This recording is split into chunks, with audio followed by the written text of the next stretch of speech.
माते, प्रकट होइए माते। आपका गंगा पुत्र भीष्म आपके समक्ष उपस्थित है।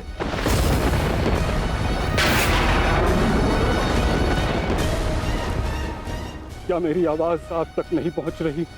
समूचे संसार को अपने जल से शीतलता प्रदान करती हैं आप। आज अपने पुत्र के जलते हुए हृदय को शीतलता प्रदान करिए माते। प्रकट होइए। समझ गया मैं। आप मुझसे रुष्ट हैं, असंतुष्ट हैं। आप कर भी क्या सकती हैं? इस पथ का चयन अपने लिए मैंने स्वयं किया। यही मेरा दोष है। मेरा दोष वो प्रारब्ध है जिसने मुझे इच्छा मृत्यु का श्राप दिया है। मेरा दोष मेरी वो प्रतिज्ञा है जिसे मैं तोड़ नहीं सका।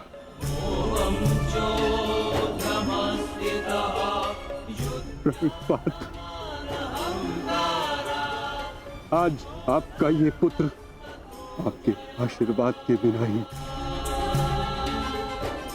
युद्ध में भाग लेने जा रहा है। अपनी भूल के लिए भाग्य को दोष देना उचित नहीं है गंगापुत्र।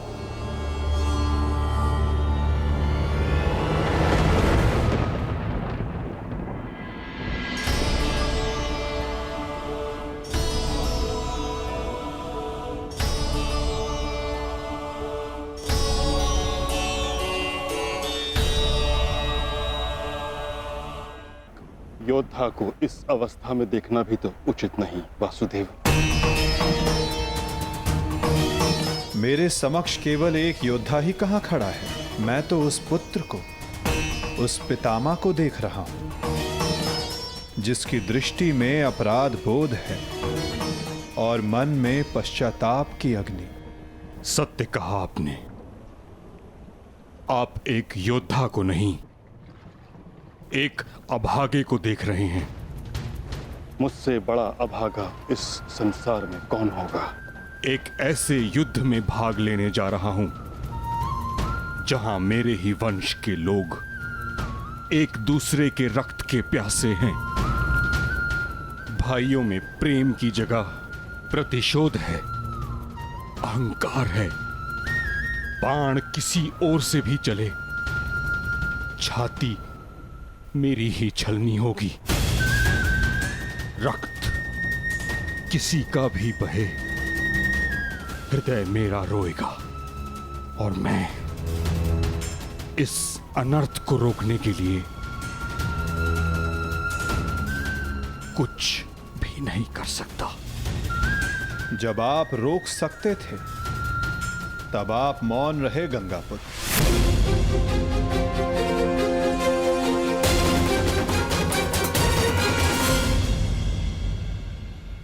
इस युद्ध को संभव बनाने में आपका भी योगदान है गंगापुत्र।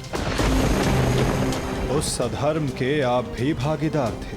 भागीदार नहीं वासुदेव, विवश था मैं। अपने वचन से, अपनी प्रतिज्ञा से बंधा हुआ था। आपकी प्रतिज्ञा हस्तिनापुर के सिंहासन की रक्षा करना थी। और हस्तिनापुर एक वस्तु, एक राज्य नहीं, एक सोच थी जो भारत में धर्म का उदय कर रही थी। वचन या प्रतिज्ञा कभी उस कारण से अधिक बड़ी नहीं होती जिसके लिए प्रतिज्ञा ली गई है। आपकी प्रतिज्ञा का कारण था हस्तिनापुर की सुरक्षा, अपने वंश का यश। और आज आपकी प्रतिज्ञा हस्तिनापुर को, आपके वंश को कहां ले आई है गंगापुत्र? आपने हस्तिनापुर को ऐसा राजा दिया जो अपनी ही प्रजा के अश्रु नहीं देख सकता, ऐसा युवराज दिया जो अपनी ही भ्राताओं की संपत्ति से द्वेष रखता है। आपके इस वचन ने एक स्त्री का भरी सभा में सबके समक्ष मान मर्दन होने दिया। माता पिता अपनी संतान को वचन देते हैं कि वो उनका साथ देंगे, परंतु अपनी संतान को सही मार्ग पर रखना माता पिता का कर्तव्य होता है। यदि उचित समय पर आपका धनुष उठा होता, आपने अपना स्वर उठाया होता, तो आज संपूर्ण भारत महाभारत की चौखट पर ना खड़ा होता गंगापुत्र।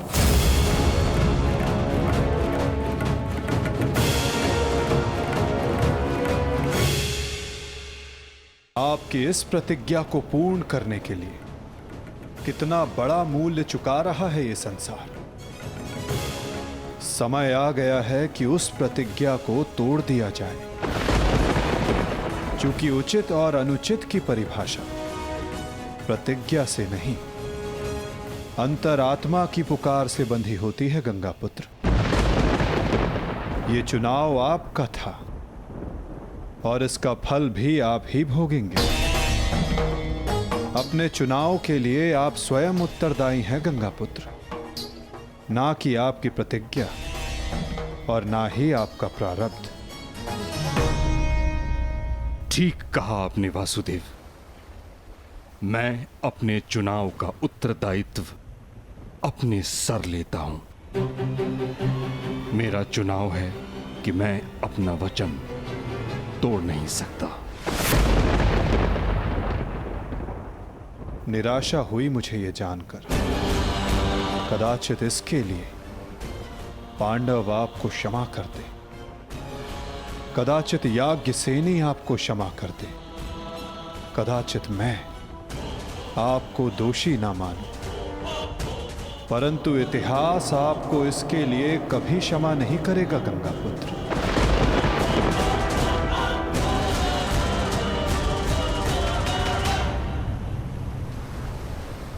रुकिए वासुदेव, मैं नहीं चाहता कि मुझे क्षमा मिले।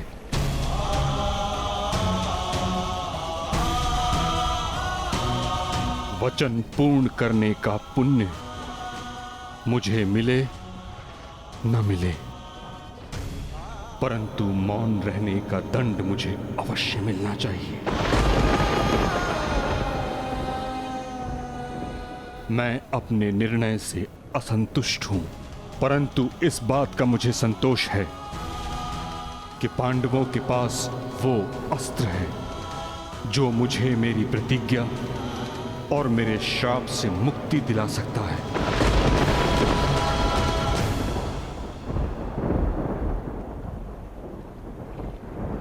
आप भली भांति जानते हैं कि मैं किसके विषय में बात कर रहा हूं, किंतु पांडवों को इसका ज्ञान नहीं।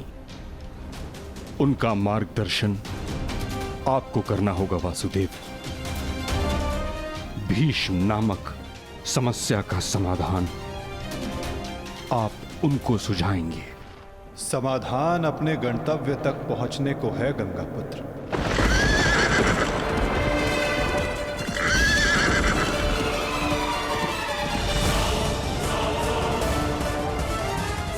प्रणिपात।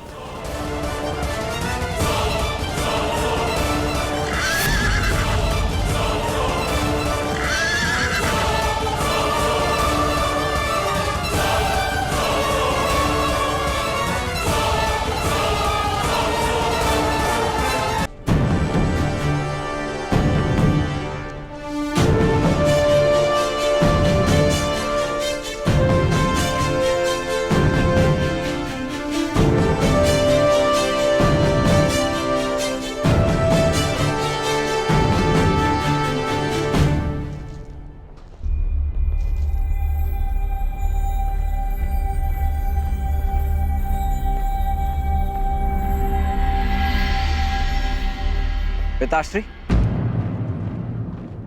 आप इस भूमि को प्रणाम क्यों कर रहे हैं? क्योंकि ये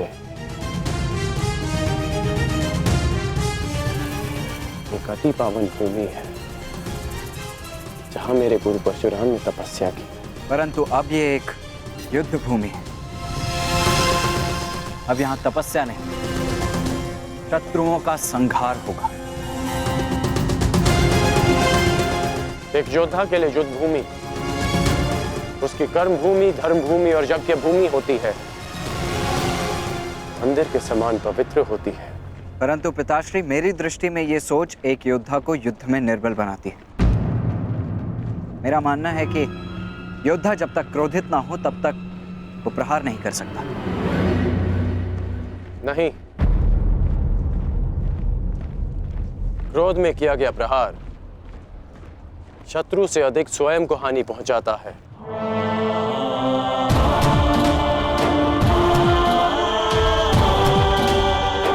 परंतु ये तुम्हारा नहीं, तुम्हारी आयु का दोष है। जब मैं भी तुम्हारी आयु का था तो ऐसा ही सोचता था। मेरे भीतर भी यही आक्रोश, यही क्रोध था। परंतु मेरे गुरु परशुराम ने मुझे सिखाया है कि कैसे अपने क्रोध को अपना शस्त्र बना, अपनी दुर्बलता नहीं, कि कैसे शांत मन से उस क्रोध को प्रहार में परिवर्तित करना चाहिए। पुत्र, जब भी शत्रु सामने हो तो दृष्टि में अवश्य क्रोध रखो, परंतु मन शांत रहना चाहिए। परंतु पिताश्री, आज जो मैंने देखा वो तो कुछ और ही था। जब आप पांडवों के समक्ष थे, आपके दृष्टि में क्रोध नहीं था। कोई योद्धा कैसे अपने शत्रुओं को कोमल भाव से देख सकता है?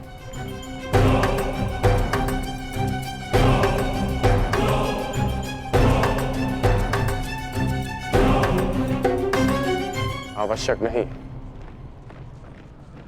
कि हर कोई जो हमारे विपक्ष में खड़ा हो, हमारे विरोध में खड़ा हो, वो हमारा शत्रु हो।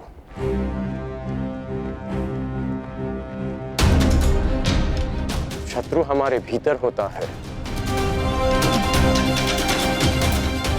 जो बीते कर्मों का फल बनकर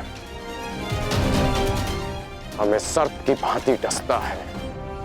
इसमें कोई संदेह नहीं कि भीम सबसे बली है, प्रबल योद्धा है। परंतु यह भी निश्चित है कि कुमार धृष्टद्युम्न रणनीति में सबसे कुशल और प्रहार में सबसे गतिमान है। परंतु एक सेना के दो सेनापति कैसे हो सकते हैं धर्मराज? अब आप ही बताइए कि किसे सेनापति चुना जाए।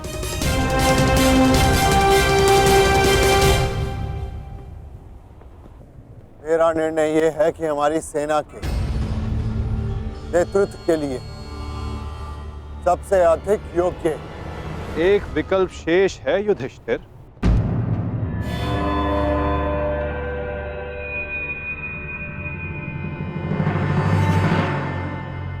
कौन वासुदेव? सेनापति पद के लिए भीम से अधिक कुशल और कौन हो सकता है?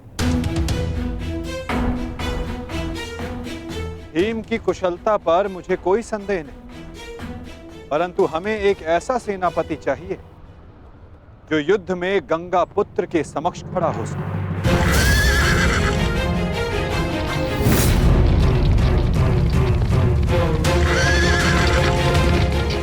वो जिनके कारण युद्ध में विजय हमारी हो, और वो केवल एक ही जो कौरवों के सेनापति गंगापुत्र भीष्म का सामना कर सकती है।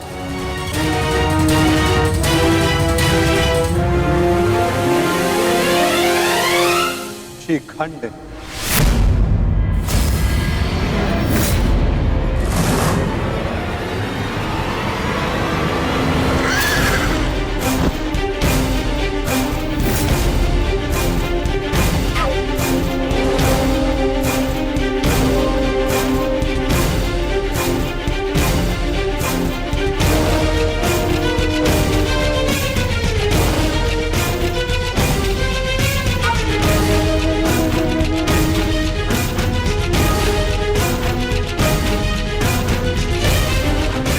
प्रणिपात।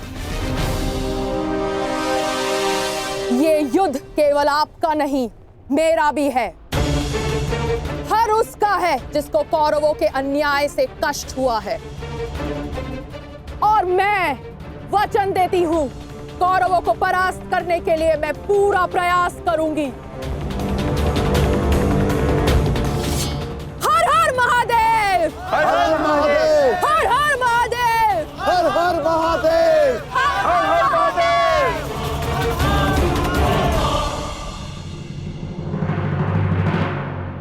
एक समस्या अब भी सामने है वासुदेव। हमारे पास 7 अक्षौणी सेना है और कौरव सेना 9 अक्षौणी है। हमें कोई ना कोई समाधान अवश्य निकालना होगा वासुदेव। उन पांडवों के पास 7 अश्विनी सेना है और हमारे पास 9। चिंता करने की आवश्यकता उन्हें है, हमें नहीं। यदि तुम यूं ही बैठे बैठे आनंद मनाते रहोगे ना दुर्योधन, तो शीघ्र ही ये समीकरण बदल जाएगा। ना, मेरे कहने का तात्पर्य ये है कि शीघ्र ही ये समीकरण बराबर का हो जाएगा दुर्योधन। समझ गए? कैसे? मद्रराज शल्य, स्मरण है? नकुल सहदेव का मामा है वो, मामा। और हर मामा अपने भांजे के अतिरिक्त और किसी का सगा नहीं हो सकता ना? और ये बात तुमसे अधिक कौन जान सकता है? उसके पास 2-2 अक्षौणी सेना है, 2-2, और वो भी अति शक्तिशाली। वो यदि पांडवों के पक्ष में चला गया ना, तो पांडवों की शक्ति हमसे अधिक हो जाएगी निश्चित। और हाँ, कलिंग का स्वयंवर तो स्मरण है ना तुम्हें दुर्योधन? शल्य को शत्रु का क्रोध अधिक शक्तिशाली बना देता है, देखा है तुमने? देखा है ना? और हाँ, मैंने तो ये भी सुना है कि शल्य सेना का हर एक सैनिक शल्य की इस विद्या में थोड़ा कम, थोड़ा अधिक कुशल है। ये तो चिंता का विषय है मामाश्री। नहीं होना चाहिए। शैल्य को अपने पक्ष में कैसे किया जाए? है, मेरे पास एक योजना है दुर्योधन। मद्रराज शल्य अपने वचन का पक्का है, परंतु चरित्र का थोड़ा सा कच्चा। ये स्वभाव से थोड़े रसिक भी हैं। तुम समझ रहे हो ना मैं क्या कह रहा हूँ? रसिक हैं थोड़े से। चल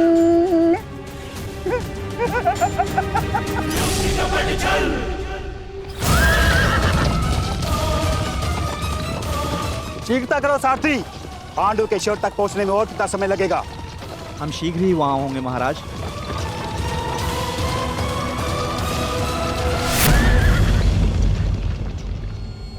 रथ क्यों रोका? मार्ग में कोई है महाराज। इसका साहस जो मद्रराज का मार्ग रोक सके। मद्रराज की कोई सूचना अनुजो? अब तक मामा श्री का कोई समाचार नहीं आया है। समझ में नहीं आता किस कारणवश उन्हें इतना विलंब हो रहा है। प्रतीक्षा केवल दुर्बल करते हैं नकुल, योद्धा केवल प्रयास करता है। युद्ध आने को है, कहीं ऐसा ना हो कि तुम प्रतीक्षा करते रह जाओ और शत्रु अपने प्रयास में सफल हो जाए। अभी युद्ध के नियम निर्धारित नहीं हुए हैं। किसे क्या, कब, कहां, कौन सी अनहोनी हो जाए।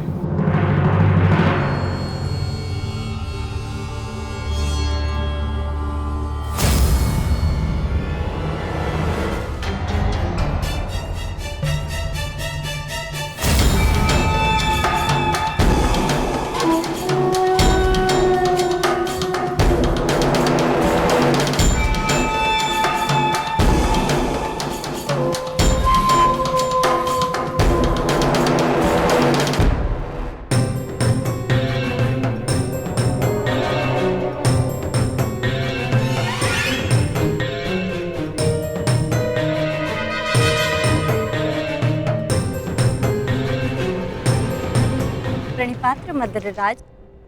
कौन है आप? आपकी सेविकाएं। आपकी यात्रा बहुत लंबी है, आपकी सेवा के लिए आए हैं, आपको आपके गंतव्य स्थान तक पहुंचाने। किसने आपको भेजा है? वासुदेव। वासुदेव? वासुदेव को हमारा धन्यवाद कहिएगा, परंतु मुझे आज विलम्ब हो रहा है। प्रणाम। मद्रराज, क्या आप हम दोनों को दंडवीर बनाना चाहते हैं?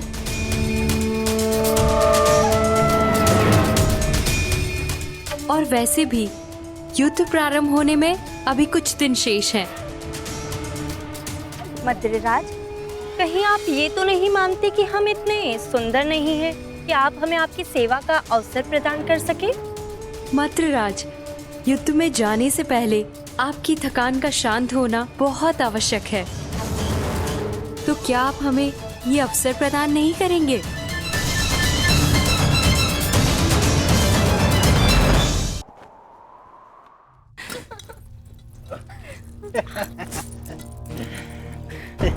सेवा का आनंद ले रहे हैं ना? अवश्य। मुझे आशा नहीं थी कि वासुदेव भी इतने रसिक स्वभाव के हैं। महाराज, आपका ये पात्र मदिरा से रिक्त क्यों है?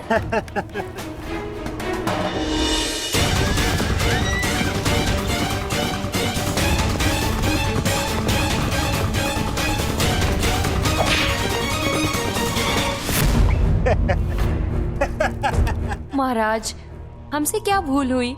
अभी तो आप युद्ध का आनंद उठाते रहे, लेकिन हमें भी तो आप अपनी सेवा का आनंद लेने दीजिए।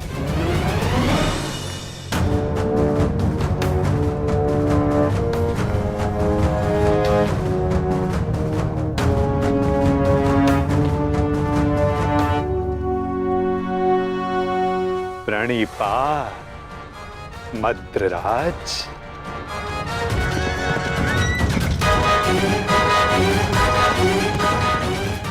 आशा करता हूं कि इस वासुदेव से अतिथि सत्कार में कोई त्रुटि ना रह गई हो।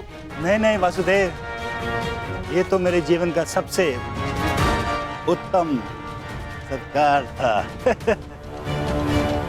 मैं अति प्रसन्न हूँ कि यह युद्ध मैं आपकी तरफ से लड़ रहा हूँ, और युद्ध के पश्चात मैं एक बार फिर से ये सत्कार लेना चाहूंगा।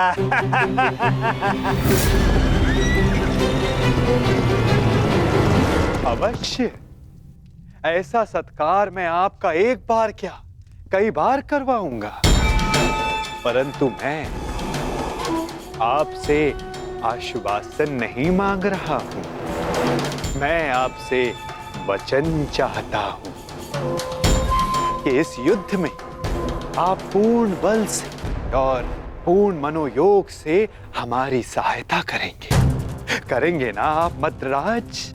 आपको मेरे आश्वासन पे संदेह है? तो ठीक है, मैं आपको वचन देता हूं कि जिसने मेरा ऐसा उत्तम सत्कार किया है, मैं युद्ध के अंत तक उसके पक्ष से लड़ूंगा। मैं आपको वचन देता हूं कि प्राण जाने तक मैं शल्य अपने अतिथि की ओर से अपने शत्रुओं का नाश करूंगा।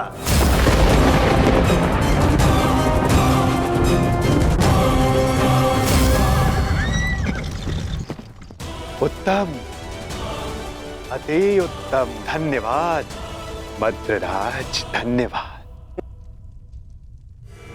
धन्यवाद मद्रराज, धन्यवाद।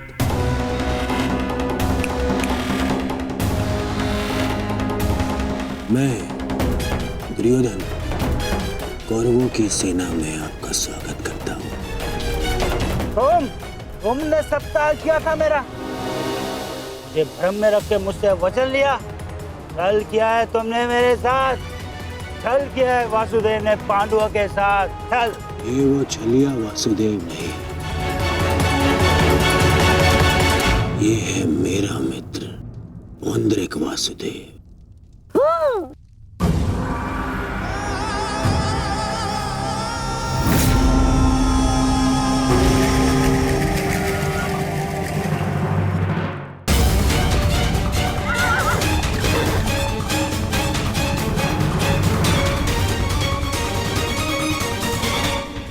ये मामा श्री की सेना कौरवों के शिविर की ओर क्या कर रही है? ज्येष्ठ, ये सोचने का नहीं, बढ़ने का समय है। मैं तुम सबको महाराज शांत हो जाइए, शांत। आपने तो वचन दिया है, तो अब आपको कौरवों की ओर से ही लड़ना होगा और युद्ध के नियमानुसार अपने ही पक्ष के योद्धा पर प्रहार नहीं करते मद्रराज, हैं? तो आइए, कौरव दल में आपका मैं शकुनी महारथी शल्य का स्वागत करता हूँ। तुम सब ने छल किया है, छल। देख लूंगा तुम्हें सबको। मामा श्री, ये सब क्या हुआ?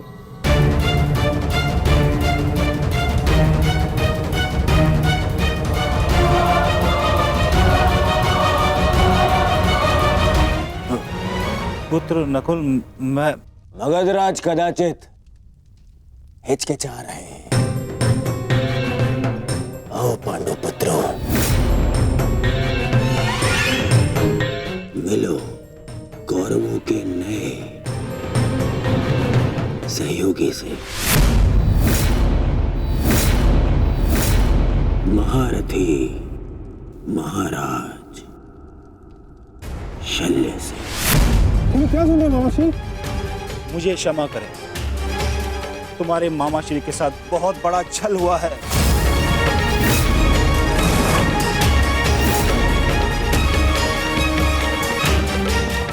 मुझे भ्रम में रखकर वचन लिया गया है मुझसे। भ्रम से ही सही, परंतु आप वचन के भार से बद्ध हैं मद्रराज। दुर्योधन, तुमने हमारे साथ छल किया है। मामाश्री ने सबसे पहले हमें आश्वासन दिया था। शांत विकोदर, शांत। पांडवों को आश्वासन मिला था, परंतु कौरवों को वचन मिला है विकोदर, वचन। और वचन वचन होता है, उसे तोड़ा नहीं जा सकता। परंतु यदि महाराज शैल्य वचन भंजक होने का कलंक अपने मस्तक पर लेना चाहते तो वो यहां से जा सकते हैं। परंतु युधिष्ठिर, तुमने तो इस युद्ध को धर्म युद्ध का नाम दिया है, तो क्या तुम अपने मामा का वचन भंग करने का अधर्म अपने मस्तक पर लेना चाहोगे? बोलो युधिष्ठिर।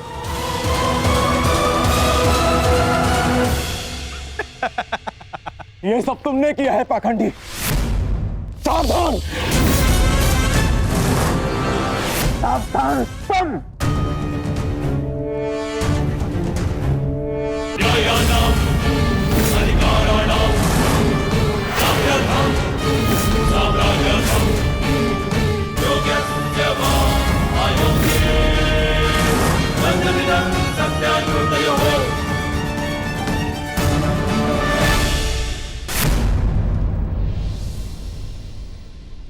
रुक जाओ दुर्योधन।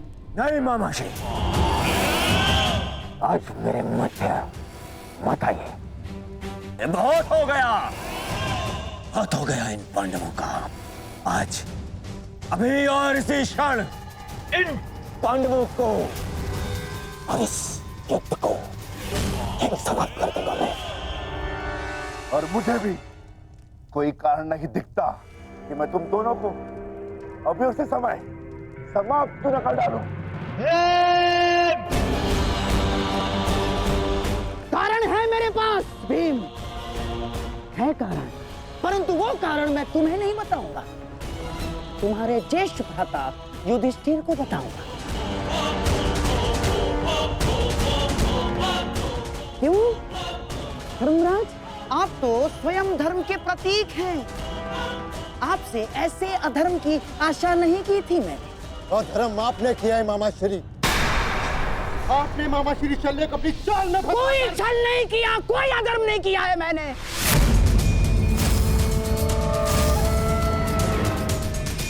कदाचित आप भूल रहे हैं धर्मराज कि अभी तक युद्ध के कोई नियम निर्धारित नहीं हुए तो हम पर कोई बंधन नहीं है। हम अपना पक्ष बढ़ाने को पूर्ण स्वतंत्र हैं और हमने जो कुछ भी किया ना धर्मराज, वो हमारा अधिकार था। और क्या किया हमने? हैं? हमने केवल और केवल एक अतिथि का सत्कार किया, बस। मातृदेव भव, पितृदेव भव, आचार्य देव भव, अतिथि देव भव पढ़ा होगा आपने, हैं? अपने धर्म में। तो बताइए, एक अतिथि का सत्कार करना क्या दंडनीय है? और कोई छल नहीं किया इस पौंड्रक वासुदेव ने।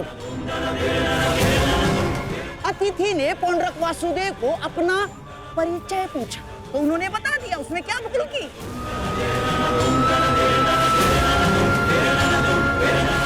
और हाँ, आपके मामा श्री शल्य पर हमने कोई दबाव नहीं डाला, ना ना ना ना ना ना, बिल्कुल दबाव नहीं डाला। अपितु हमारे आतिथ्य से प्रसन्न होकर हमारे साथ रहने का उन्होंने हमें वचन दिया स्वयं।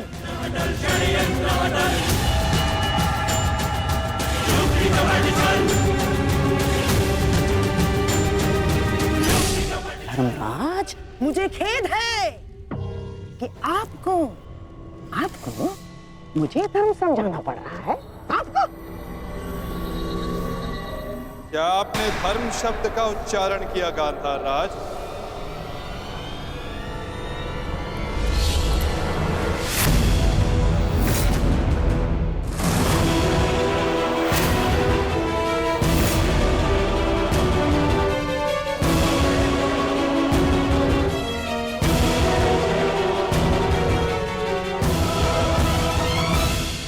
धर्म अधर्म का ज्ञान आपके मुख से सुनकर आश्चर्य हुआ, उनके मुख से जिन्होंने स्वयं कभी धर्म की सीमा का मान न रखा, न राजभवन में, न उत्तराधिकारी के चुनाव में,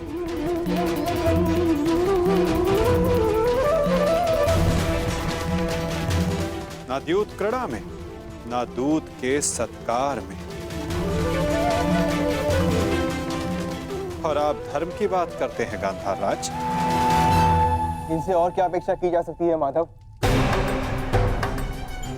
आज तक अधर्म और छल के अतिरिक्त इन्होंने हमें दिया ही क्या है? अब ये मामाश्री का धर्म है, वो ही बताएंगे कि उन्होंने किस और से युद्ध करने का निर्णय लिया है। मेरा भी तो प्रश्न यही है। परंतु कुछ भी, कोई भी निर्णय लेने से पूर्व एक बार तनिक सोच लीजिएगा। हाँ? इस बात का स्मरण रखिएगा कि एक राजा का अपने नियम को तोड़ना अशोभनीय, निंदनीय होता है।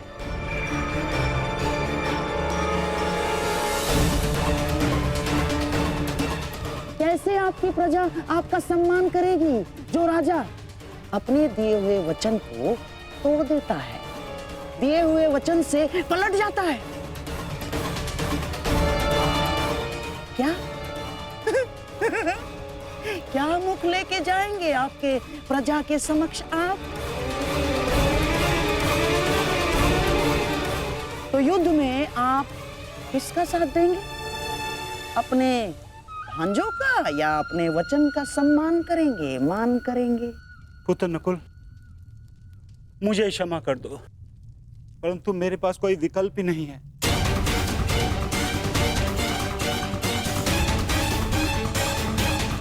मुझे अपने वचन के मान के लिए इन कौरवों का पक्ष चुनना ही होगा।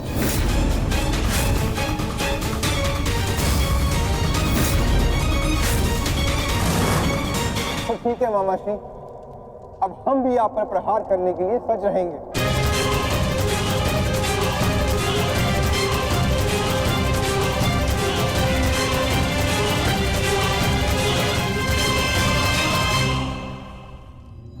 आपको इस निर्णय का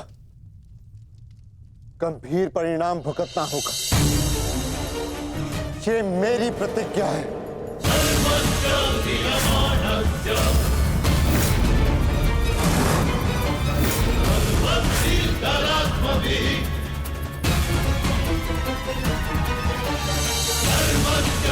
पुत्र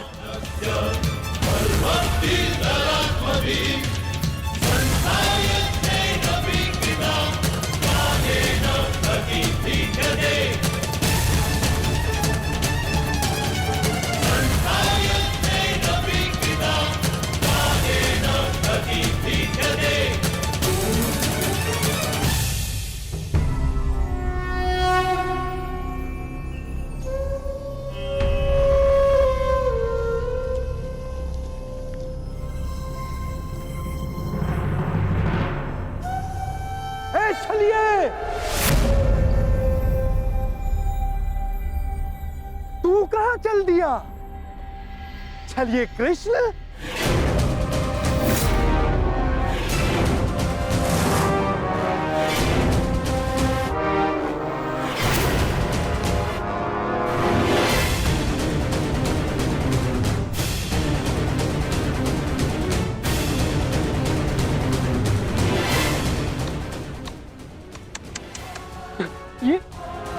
ये क्या देख रहा हूं?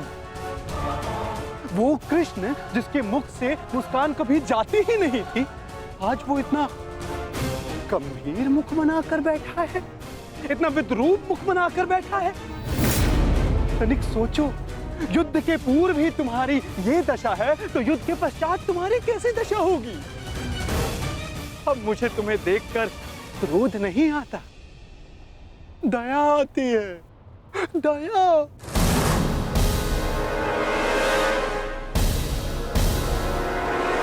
तुम्हारी सेना तुम्हारी नहीं रही, तुम्हारा पुत्र, उसने भी तुम्हारा साथ नहीं दिया।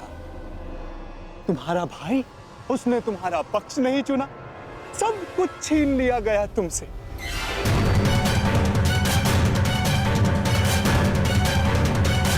अरे हाँ, मुझे तो अभी स्मरण हुआ, तुम तो बड़ा मायावी बनते हो ना, तो क्यों नहीं रोक लेते ये सब? हाँ, रोक लो, रुको।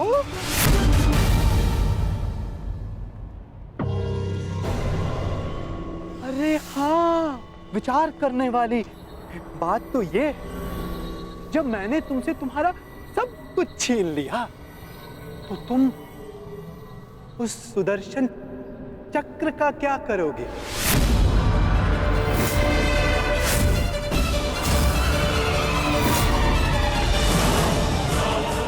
क्या करोगे तुम उस सुदर्शन चक्र का? मेरी वस्तु मुझे वापस दे दो, मुझे मेरा सुदर्शन चक्र वापस दे दे पाखंडी कृष्ण। बस पाखंडी, मत भूल तू किसके समक्ष खड़ा है। शांत, शांत बालक, शांत। ये मत भूलो, जब दो महापुरुष अति मानव वार्ता कर रहे हो, तो एक साधारण बाण चलाने वाले को मौन रहना चाहिए।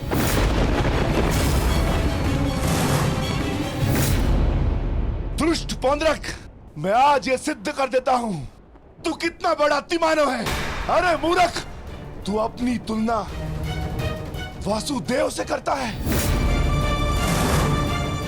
यदि साहस है तो आ और आके मुझसे युद्ध कर।